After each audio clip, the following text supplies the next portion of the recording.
Welcome to this week's episode. I'm Emily. And I'm Matt Jones. Since finals are coming up, We're going to focus on study tips and academics. First, let's take a look at study tips, ESS, and exemptions. let's take it over to Marshall. And here's some study tips from some fellow Dunbar students. What is your study tips for finals week? Study 30 minutes before bed, eat a big breakfast before your tests, and make flashcards. All right, so the trick is to save all of your homework up until the night before the test, so when you do it all, you're ready. Read the textbook. Eat a good breakfast. Don't procrastinate.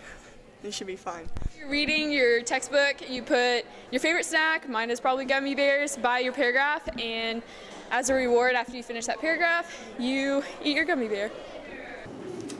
So we're trying to study for a vocab test using Quizlet. It's probably my favorite way to do it because it's a game. So you try to beat your high score, so you're always looking to be better at it. Yeah, but I'm better than him at it. A lot of cramming and flashcards is the way to go. Everybody needs to get ready for finals. Just go have fun with your life, people. You gotta go memorize the dictionary. Thanks for your awesome study tips, guys. Good luck on finals. And remember that ESS is after school Wednesday and Thursday from 3:25 to 4:30. Well, ESS is an after-school tutoring program, and it is completely free to all students.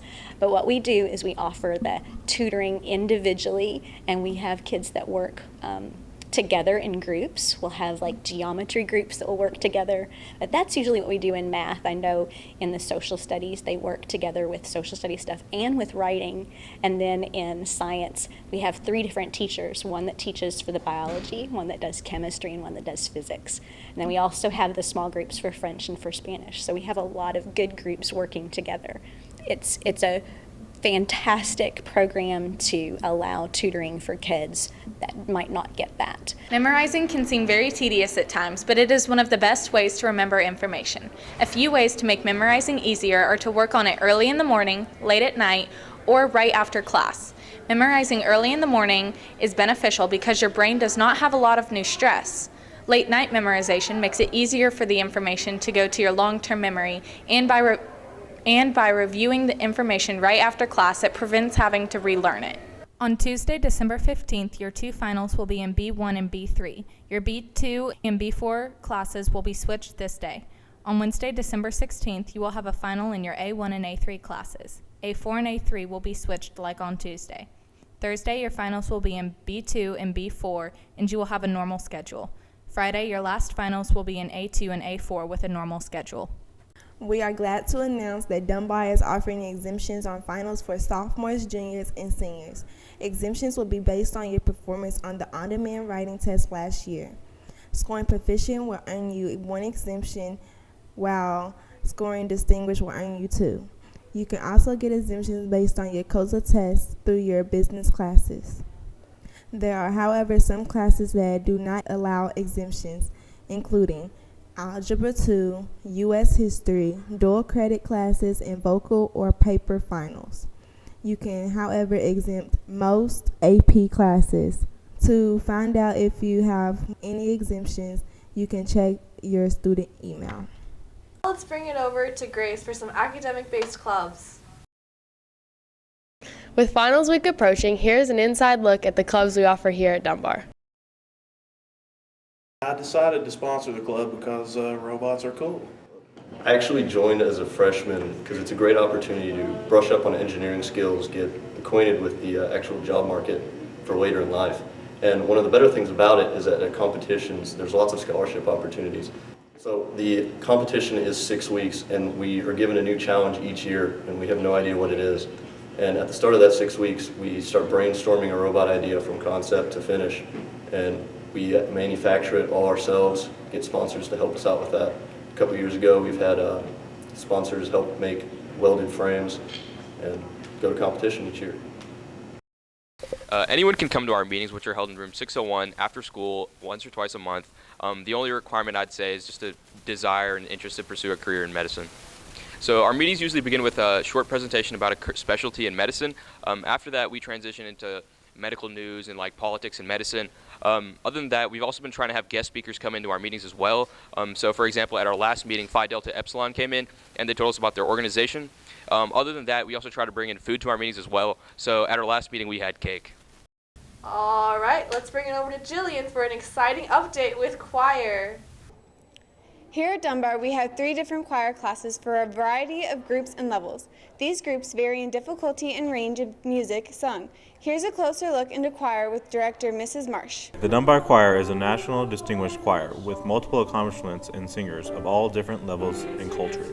There are over 100 members that participate in one or more of the various choir groups, with 3 classes during school and 2 after school. The music ranges in styles. Multiple opportunities are presented to these students where they can thrive in their preferred art. Here is a sample of some of the individual choir music. For more information, contact Mrs. Marsh. Wow, I wish I could sing like that. Let's check how Dunbar basketball boys are doing with Connor Roberts. With the boys' basketball season starting back up, the Dog Pound is ready to cheer them on to victory. Here's an inside look at this year's team.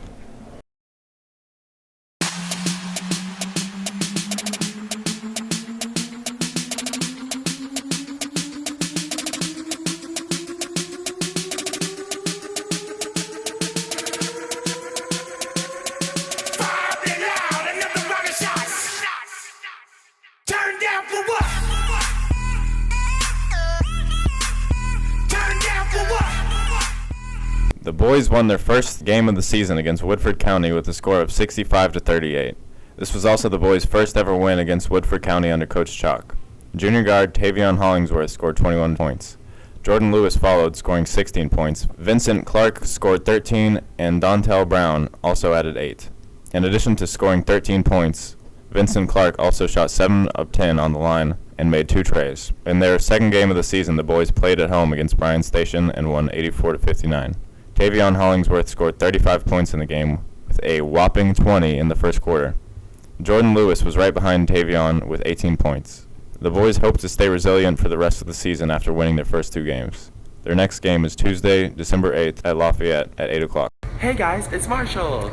And it's Casey, and we had a pretty lit home game with our new Jumbotron. Jumbotron. I'm here with Ron.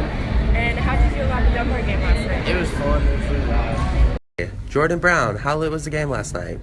Well, we were pretty excited that Coach Station beat us both times last year, so we wanted to come out and get some revenge.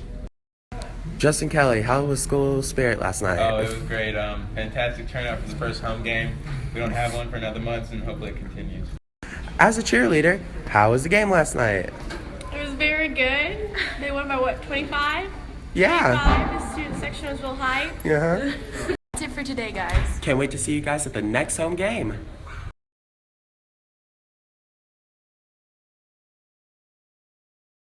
Well, it's like a computer monitor. Once the laptop is plugged into it, and once the computer that has the programming on it is plugged into it, it'll play virtually anything. Oh, it should make a great atmosphere for sporting events, and that's honestly, it's been a huge team effort all week long. Monday, the crew came in to install the board, and ever since Monday, it's been a little bit of everybody, from the administration approving things, purchase orders and whatever else, to all of the athletic directors, Miss Martin, Miss Morgan, Mr. Chalk, and myself, kind of sharing ideas and doing bits and pieces to kind of make this go. Mr. Jim Adams has been very instrumental in helping us in the technology side. Miss Turner and the Lamplighter staff, the WPLD staff, are awesome. They're going to run the board for us. So it's going to be a student-driven thing. And last but not least, we want to thank White Greer and Maggard for their generosity to Paul Lawrence Dunbar Athletics. Without them, this would not even be a possibility. Let's wish our Bulldogs luck this season. Well, that's our show. Thanks for watching, and check back next week. And now here it is, the Geek Squad clip of the week. See, I have to write this essay that the teacher gave last week, and it's due tomorrow morning, 20 pages all in Greek. Now, but first I'll check my Tumblr, Facebook, Twitter, call my mom, then just one more page on iWasteSoMuchTime.com. I'm procrastinating, all day I sit here waiting for for just the perfect moment to begin. We're procrastinating. Why work? We could be gaming. Procrastination for the win. I should probably do my laundry. I should probably feed the cat. But right now we're playing Halo. YOLO! Headshot! Take that! Now I might as well just color code my pencils one by one, and my papers and my files. I can't work until it's done. We're procrastinating. All day I sit here waiting for just the perfect moment to begin.